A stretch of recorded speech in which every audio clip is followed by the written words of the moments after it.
Halo sobat movie semua, kembali lagi bersamaku Yuda di sini di Sibuk Ngobrolin Movie. Senang rasanya akhirnya bisa kembali menyapa kalian lagi ya. Setelah beberapa hari ini aku harus istirahat sob, full bed rest lah pokoknya, karena sakit ya. Gara-gara cuaca yang akhir-akhir ini tuh sedang tidak menentu. Kadang panas, kadang dingin, kadang hujan, dan makan itu jadi sembarangan sob. Akhirnya ya mau nggak mau badan ikutan ngedrop ya. Tapi bersyukurlah sekarang sudah agak mendingan dan bisa beraktivitas kembali. Buat kalian semua juga tetap jaga kesehatan kalian ya. Kalau perlu minum vitamin sob agar tubuh tetap dalam kondisi yang fit. Dan mungkin masih ada dari kalian yang sekarang lagi sakit. Aku doakan semoga cepat diberi kesembuhan. Oke, bicara soal film yang diadaptasi dari game, mungkin banyak dari kalian yang masih menilai kalau cara itu selalu menghasilkan film yang kurang bagus atau ampas. Entah itu ceritanya yang buruk, penggambaran tokonya yang aneh, atau mungkin juga visualnya yang ala kadarnya, yang kemasannya itu kadang-kadang tidak sesuai dengan harapan atau terlalu jauh dari versi gamenya. Seperti mungkin ya Doom atau juga Mortal Kombat di era awal 2000-an. Atau mungkin juga serial Resident Evil yang ada di Netflix yang banyak kena hujat sampai rencana season keduanya dibatalkan. Ya meskipun sekarang sudah mengalami kemajuan, tapi track record yang buruk itu tetap gak bisa diabaikan sob. Karena masih jadi acuan buat para penonton yang ingin menikmati genre ini. Tapi akhir-akhir ini hadirnya PlayStation Production sepertinya akan menjadi angin segar untuk mengubah anggapan itu sob. Lewat series The Last of Us yang bisa kalian tonton di HBO, terlihat seperti awal yang menjanjikan untuk sebuah film adaptasi game dengan pendekatan yang sangat elegan. Dan di video kali ini kita akan sedikit mereview dan mungkin juga aku akan memberikan kesan-kesan aku ya setelah menonton 3 episode dari serial ini. Jadi langsung aja kita mulai ulasannya sob. Let's go.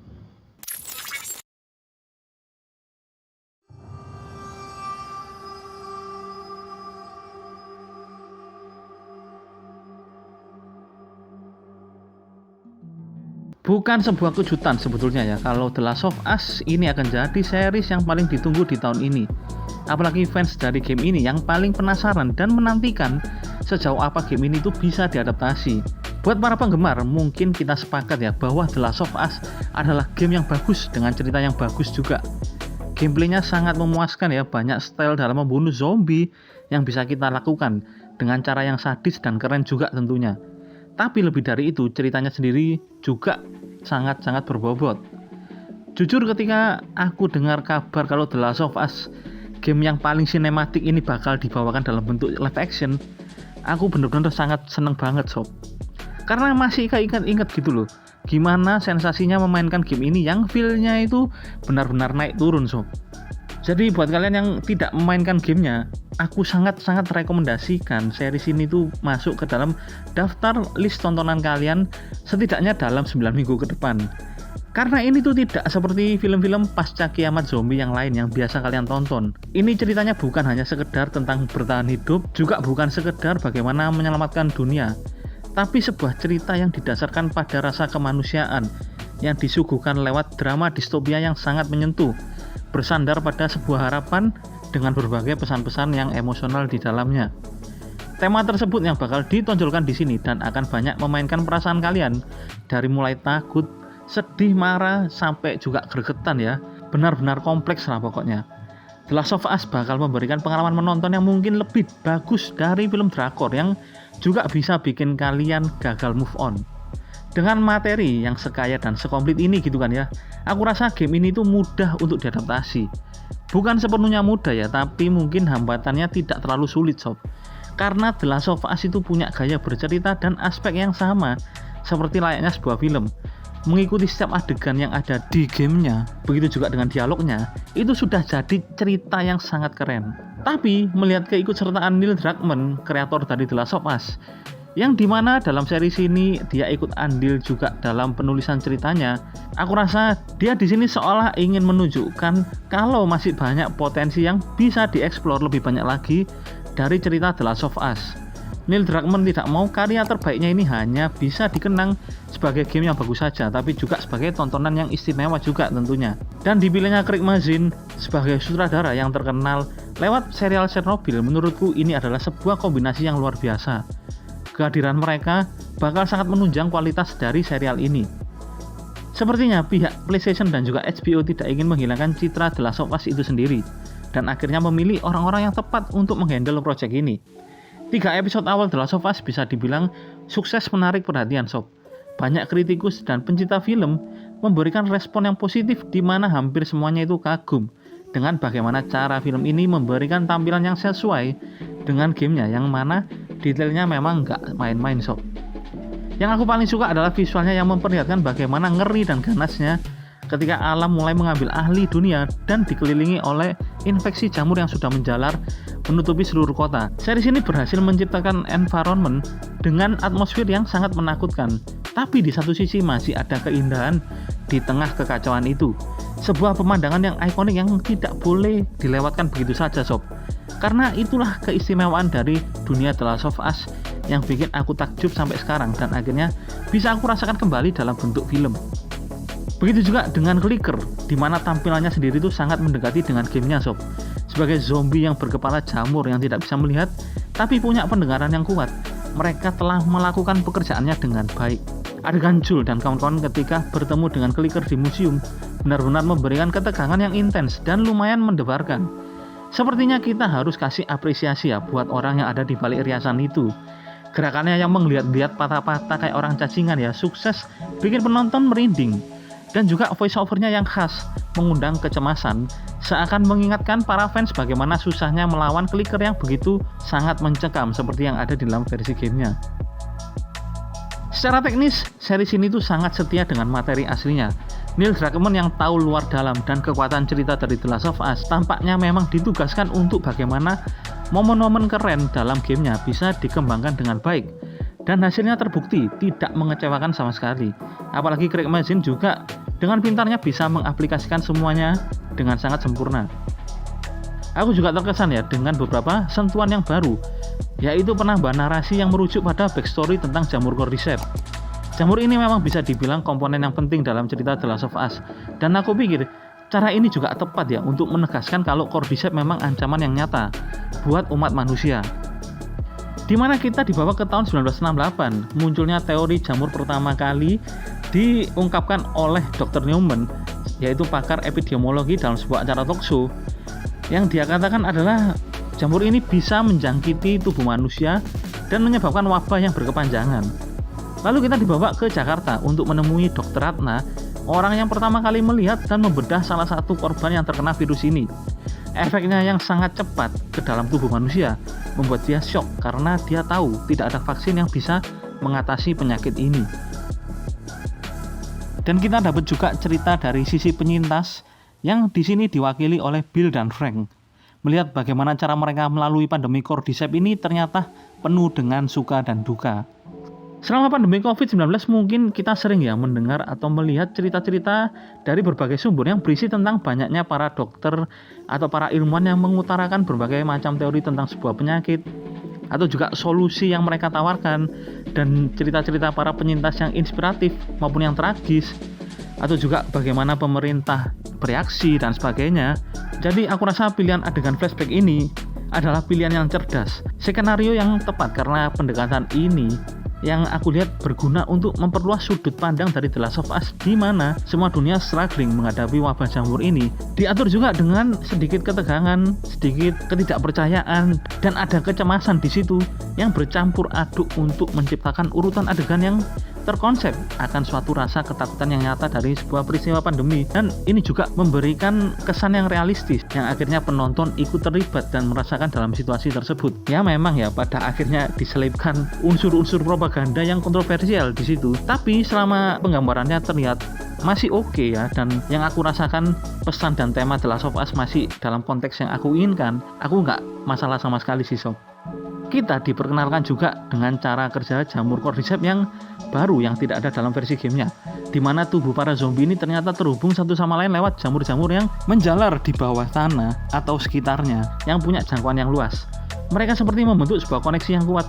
Ketika salah satu dari mereka terkena gangguan, maka itu akan mengejutkan zombie-zombie yang lain dan akan menghampiri di mana gangguan itu berasal. Dan mereka bakal datang seperti gerombolan hewan yang lapar yang siap memakan mangsanya. Konsep ini tuh sama seperti halnya dengan sebuah koloni, tapi ketika dituangkan ke dalam bentuk zombie, mereka bakal terlihat lebih mematikan. Bukan cuma berlagak seperti mayat hidup, tapi mereka bergerak seperti lebah yang punya ikatan yang sensitif, di mana sewaktu-waktu bisa bereaksi secara tidak terduga. Aspek ini adalah cara yang keren sebagai salah satu tambahan yang membantu menyampaikan kesan kalau dunia The Last of Us sangat berbahaya, dan membuat penonton ikut menantikan bagaimana nasib Joel dan Ellie ketika menghadapi mereka yang sepertinya bakal menjadi aksi yang sangat mendebarkan. Pedro Pascal benar-benar menebar pesonanya di sini. Berperan sebagai Joel Miller, karakter utama dari The Last of Us, sudah dia kerjakan dengan baik. Buat aku, Pedro ini memang aktor yang serba bisa ya. Karena kalau dilihat dari historinya, dia itu sangat berpengalaman dalam film-film action drama seperti kayak gini, sob. Kalian bisa lihat di Narcos ataupun juga di Wonder Woman 2 dan di Mandalorian gitu kan ya, dimana perannya itu syarat akan emosi. Jadi wajar jika tidak ada kesulitan sejauh ini. Yang aku lihat justru karakter Joel yang dia bawakan malah menjadi versi Joel yang sangat berbeda, yang jauh dari versi gamenya, dimana di sini itu terlihat sangat kalem. Dan menurutku itu keren sih. Bella Ramsey telah membuktikan kalau dia layak untuk mengambil salah satu peran penting di sini. Banyak anggapan buruk yang mempertanyakan kenapa pentolan Game of Thrones yang satu ini bisa terpilih berperan sebagai Ellie. Tapi semua keraguan itu dibungkam dengan performanya yang luar biasa, yang di luar dugaan sangat mirip dengan Ellie dalam versi gamenya. Mulai dari bahasa tubuhnya, cara bicaranya, sampai perilakunya berhasil dia gambarkan dengan cara yang sangat mengesankan. Aku juga salut ya cara series ini memberikan perlakuan yang layak yang didapatkan oleh Sarah Miller dan juga Tess. Sarah yang diperankan oleh Nico Parker, jika kalian tahu ya peran dia di dalam gamenya, itu kesannya itu hanya seperti lilin di atas kue ulang tahun yang cuma ada sebagai formalitas agar acaranya bisa berjalan dengan baik. Tapi di dalam series ini, tokoh ini punya peran yang sangat berarti. Kalian dapat melihat dinamika keluarga mereka, di mana itu sukses menyampaikan keterikatan yang dalam antara mereka berdua. Sarah benar-benar sangat peduli dengan Joel.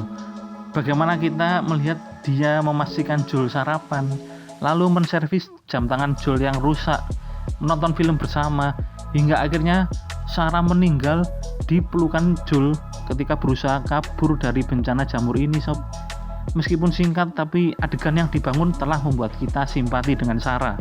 Dan itu membuat kematian Sarah jadi terasa jauh lebih tragis dan emosional. Hal-hal kecil yang dilakukan Sarah ternyata punya dampak yang besar dengan karakter Joel yang sesungguhnya. Dan Nico Parker sangat meyakinkan untuk memainkan peran ini. Tess yang diperankan oleh Anna Torv memang tidak banyak beraksi di sini. Tapi Anna tahu bagaimana memerankan tokoh ini yang sesuai dengan kebutuhan series The Last of Us ini, sob. Dia menampilkan Tess yang cerdas yang bisa diandalkan. Wanita yang tangguh setia mendukung Joel.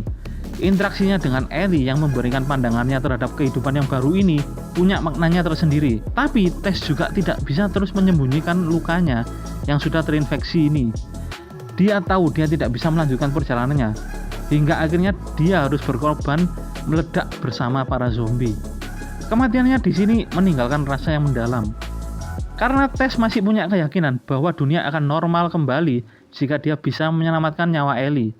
Dan karena kondisinya yang tidak memungkinkan, terpaksa dia bertaruh kepada Joel agar bisa mewujudkan keinginannya tersebut. Kombinasi antara perasaan sedih dan rasa keyakinan yang tinggi dalam scene ini dikemas dengan sangat keren, menjadikan adegan tersebut layaknya sebuah hadiah perpisahan dari Tess yang sulit dilupakan. Nggak heran ya jika pengorbanan Tess ini menjadi ending terbaik sejauh ini dari The Last of Us. Secara keseluruhan, series The Last of Us sudah memberikan benchmark yang baru dari sebuah film adaptasi, di mana film ini bisa menangkap energi dan sensasi yang ada dalam gamenya dapat disesuaikan dengan sangat baik. Neil Druckmann dan juga Craig Mazin bukan sekedar director yang hebat, tapi mereka juga storyteller yang jenius. Apa yang mereka tambahkan, apa yang mereka ubah, apa yang mereka kembangkan mampu meningkatkan esensi The Last of Us menjadi lebih sempurna dan lebih menarik lagi untuk dibawakan, sob. Mereka menunjukkan kalau ceritanya yang sekarang ini bisa dinikmati oleh siapapun, baik yang pernah memainkan game ini atau tidak.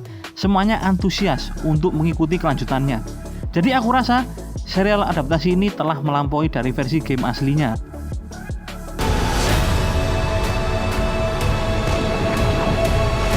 You trust me?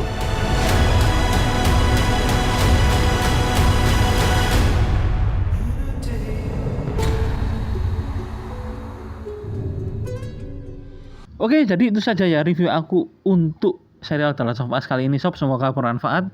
Mungkin kalau ada kurang atau tambahan kalian bisa tulis saja di kolom komentar.